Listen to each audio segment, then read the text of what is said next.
మేడారం జాతరకు జాతీయ హోదా ఇవ్వాలని డిమాండ్ చేస్తూ ఉన్నారు సార్ రేవంత్ రెడ్డి. కుంభమేళాకు 1000 కోట్లు ఇస్తోంది కేంద్రం, మరి ఆదివాసీ మహాజాతరకు ఎందుకు ఇవ్వదు అని ప్రశ్నిస్తూ ఉన్నారు. అంటే మేడారం జాతరను కుంభమేళాతో పోల్స్తూ ఉన్నారు సార్ రేవంత్ రెడ్డి. కుంభమేళతో పోల్చడం కాదని, కుంభమేళే సమ్మక్క సారక జాతర, రెండింటినీ పోల్చడానికి ప్రాతిపదిక లేదు కదా. పోల్చడం అన్నారు దాన్ని. కుంభమేళకు ఇస్తున్నారు కదా, సమ్మక్క సారక్క జాతరకి ఇవ్వాలి అండి అంటున్నారు. కుంభమేళకి ఇవ్వద్దని రేవంత్ రెడ్డి అనలే కదా. సో ఇప్పుడు హిందీ ప్రచారానికి కేంద్రం బోలెడన్ని డబ్బులు ఖర్చు పెడుతుంది. దాని మీద రివ్యూలు ఉంటాయి. హిందీ వారోత్సవాలు జరుపుతారు కేంద్రం. దక్షిణ భారత హిందీ ప్రచార సభ అని హైదరాబాద్లో కూడా ఉంది కేంద్రం. సౌత్ ఇండియాలో కూడా హిందీ ఎగ్జామ్స్ పెడతారు. మరి నార్త్లో తమిళ ఎగ్జామ్స్ పెట్టారు ఎక్కడన్నా? ఉత్తరప్రదేశ్లో తెలుగు పరీక్షలు పెట్టారా? దక్షిణ భారత హిందీ ప్రచార సభ ఉంది, ఉత్తర భారత తెలుగు ప్రచార సభ ఉందా? ఉత్తర భారత మలయాళీ ప్రచార సభ ఉందా? ఉత్తర భారత తమిళ ప్రచార సభ ఉందా? ఎందుకులే చెప్పండి. హిందీ నేషనల్ లాంగ్వేజ్ అంటారు, కాదు. హిందీ ఒక్కటే జాతీయ భాష కాదు. There is no national language for India. There are national languages for India, Hindi, Tamil, Telugu, Malayalam. మరి రాజ్యాంగ రీత్యా అన్ని భాషలకు సమాన హోదా ఉన్నప్పుడు, అన్ని భారతీయ భాషలు అయినప్పుడు, మరి హిందీ ప్రచారోత్సవాలు జరపడము అభ్యంతరం లేదు. దక్షిణ భారత హిందీ ప్రచార సభ పెట్టడము తప్పులేదు. హిందీలో ప్రత్యేకమైన కోర్సులు, ఎగ్జామ్స్, డిగ్రీస్ పెట్టడం తప్పు కాదు. మరి మా తెలుగులో ఎందుకు పెట్టారు అంటున్నా.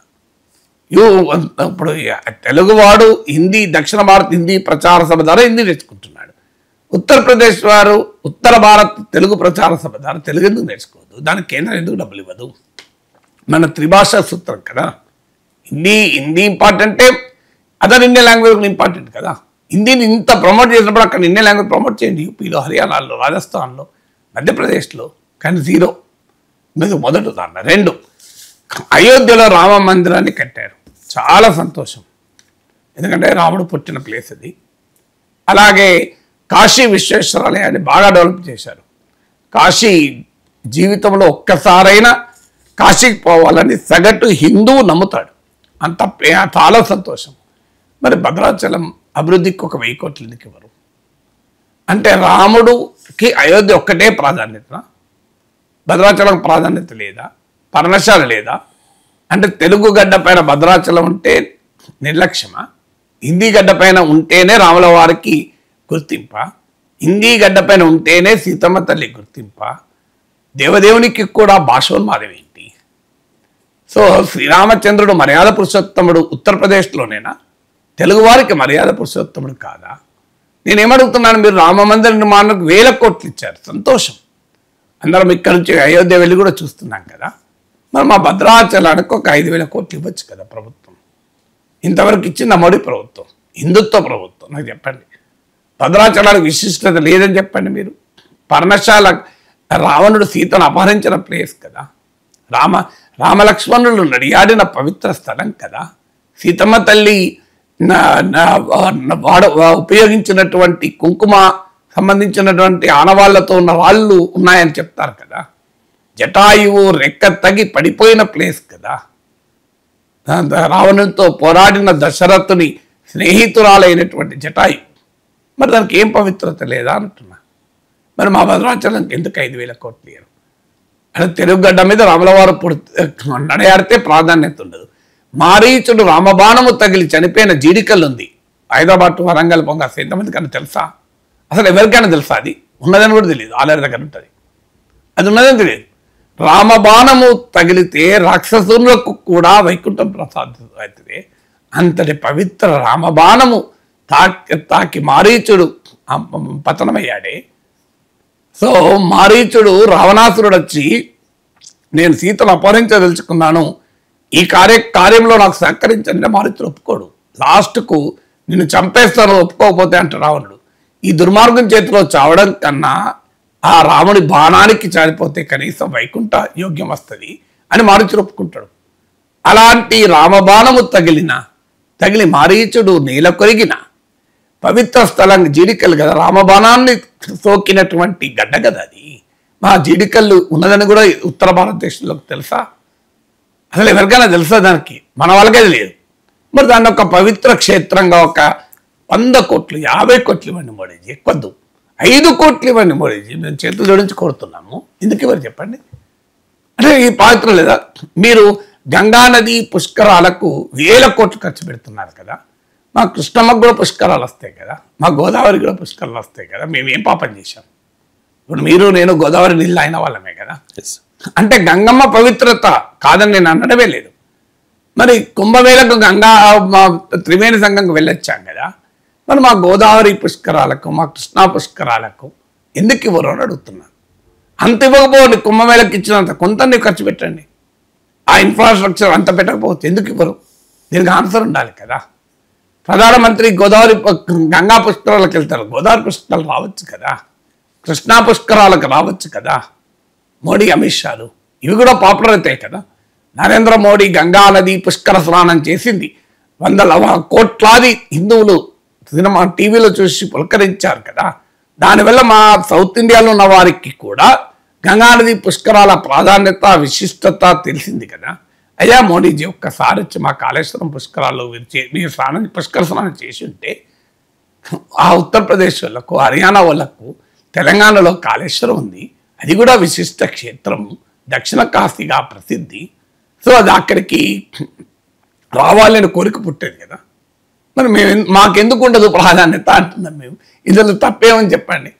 అందుకే కుంభమేళకు ఇచ్చిన దాంతో పోలిక కాదు. కుంభమేళే, అన్ని కుంభమేళలు కాకపోవచ్చు, కానీ సమ్మక్క సారక్క ఆదివాసీ కుంభమేళ అంటారు.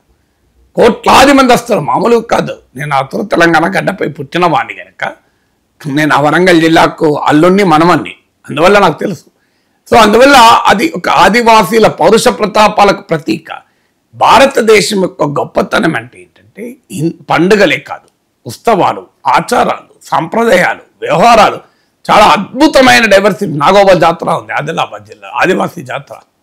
మరి దానికి ఎందుకు ప్రాధాన్యత ఉండదు? అంటే ఆదివాసీల జీవన శైలికి మనం ప్రాధాన్యత ఇవ్వకూడదా? ఆదివాసీల పండుగలకు విలువ లేదా?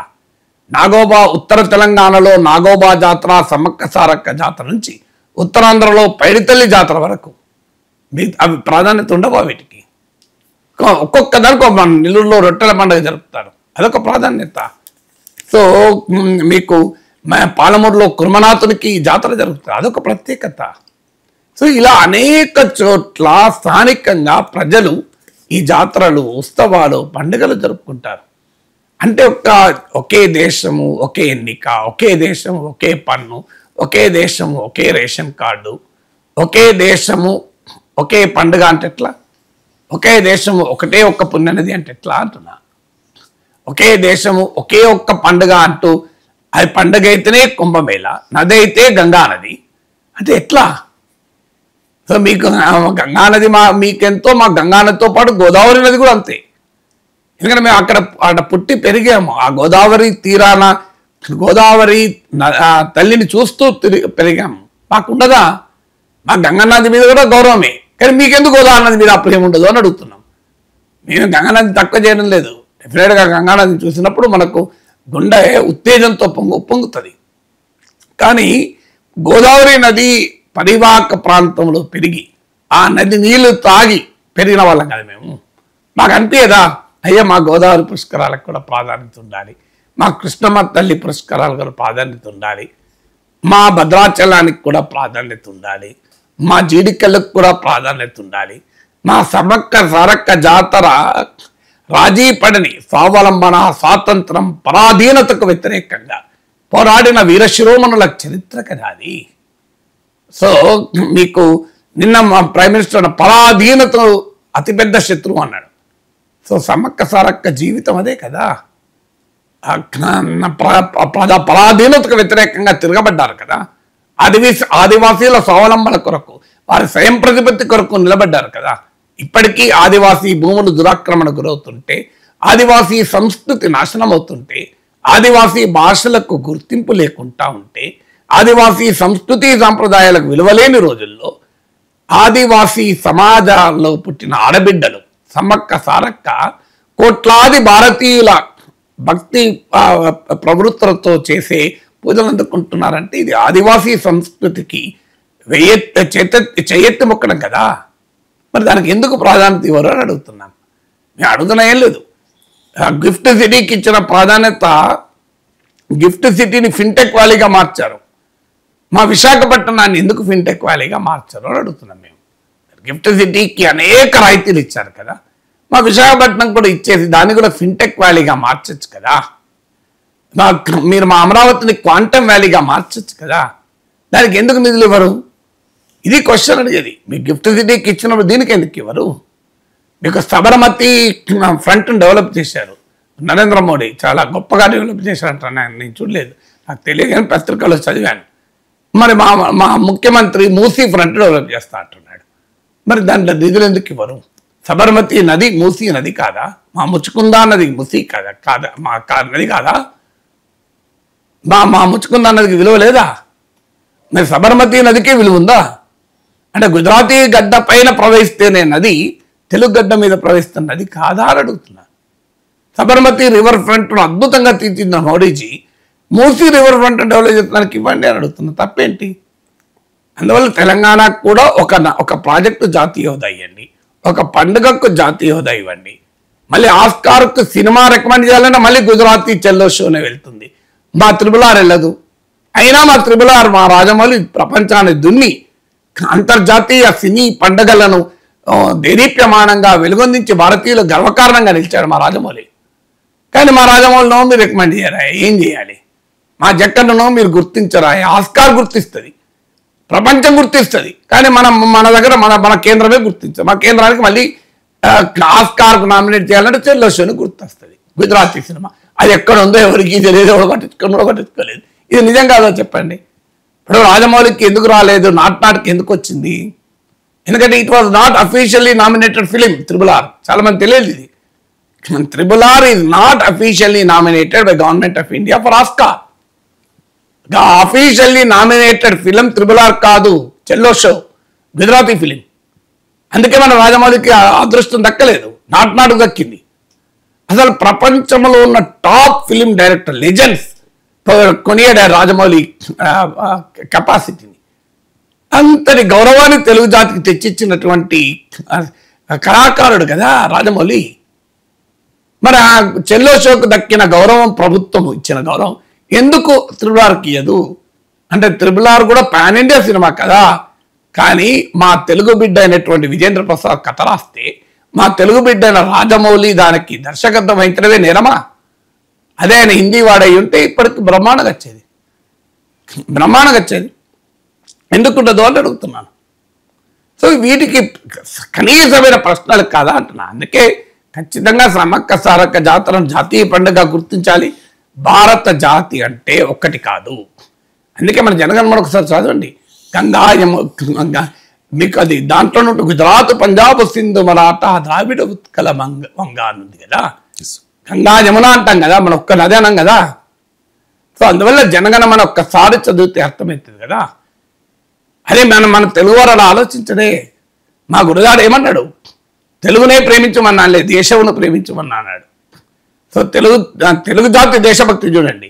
తెలుగునే ప్రేమించమన్నాను ఎక్కడ అనలే మేము, మా తెలుగు కవులు.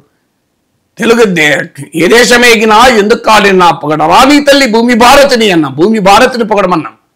పొగడరా నీ తల్లి తెలుగు తల్లిని అనలే మన వాళ్ళకి. చూడండి కవులు, దేశమును ప్రేమించమన్నా అన్నాడు మా గురుజాడ. అసలు నిజమైన జాతీయ గీతం అది కదా. అసలు భారతదేశం మరో జాతీయ గీతంగా గుర్తించదగినటువంటి పాట కదా. దేశమును ప్రేమించమన్నా, మంచి అన్నది పెంచమన్నా. మా దౌర్భాగ్యం, ఆ గురజాడ అప్పారావు నివసించిన గృహంలో ఇలా పందులు తిరుగుతున్నాయి ఆ ప్రాంగణంలో. నేను వెళ్ళి వీడియో కూడా చేశాను. ఇప్పటికీ ఒక 40,000 మంది పైగా చూశారు. తెలుగు వారందరికీ చెయ్యెత్తి మొక్కాను ఈ వీడియో షేర్ చేయండి. గురజాడ అప్పారావు నివసించిన ప్రాంగణంలో మీకు ఆ పందులు తిరుగుతున్నాయి. పబ్లిక్ టాయిలెట్గా మార్చేసింది దాన్ని. వెనకాల కోచింగ్ సెంటర్ ఉంది. ఆ ఇంటికి వెళ్ళి ఆ ఇంట్లోనే కూర్చొని ఆ వంశీకులతో కూర్చొని వీడియో చేశాను. పక్కన వెనకాల మీకు కోచింగ్ సెంటర్ వాళ్ళంతా ఇంటర్వ్యూలు వచ్చి ఇక్కడ పబ్లిక్ టాయిలెట్గా వాడుతున్నారు. ఆవేదన వచ్చింది, కన్నీళ్ళు వచ్చింది. ఆ మహనీయుడు అసలు ఏంటి అంటే, మన జాతిని మనమే గౌరవించుకొని దౌర్భాగ్యం మనకుంది కనుక ఇక వాళ్ళన్నట్టు ఏమున్నది, ఎందుకు అనాలి? మనకే లేదు కదా సోయి. మనకు సోయి ఉంటే మన పాలకులకు రోజు ఏం చేసినా అక్కడ ఢిల్లీ సింహాసనానికి ధన్యవాదాలు చెప్పాలి, ఢిల్లీ సింహాసనానికి మొక్కనిల్లాలి, ఢిల్లీ సింహాసనానికి చేతులెత్తి మొక్కాలి, ఈ కప్పం కట్టుకుంటూ సామంత ప్రభువులుగా బతకాలి మనం. ఇదే కదా మన నాయకుల స్వభావము. అరే మేము ఢిల్లీని గౌరవిస్తాం, తల్లిని కూడా గల్లీని కూడా గౌరవిస్తాం. ఢిల్లీ మీద ఎంత గౌరవం ఉండాలో గల్లీ మీద కూడా అంతే గౌరవం ఉండాలి కదా. అది ఈ కనీస సోయి మన వారికి లేకపోవడం వల్ల ఇంకెక్కువ అవుతుంది ఈ ప్రాబ్లం. అందువల్ల ఈ మేరకైనా రేవంత్ రెడ్డి రిక్వెస్ట్ చేశాడు, తెలుగు జాతి ముక్త కంఠంతో సమ్మక్క సారక్క జాతరకు జాతీయ హోదా ఇవ్వాలి అని అడగాలి మనం.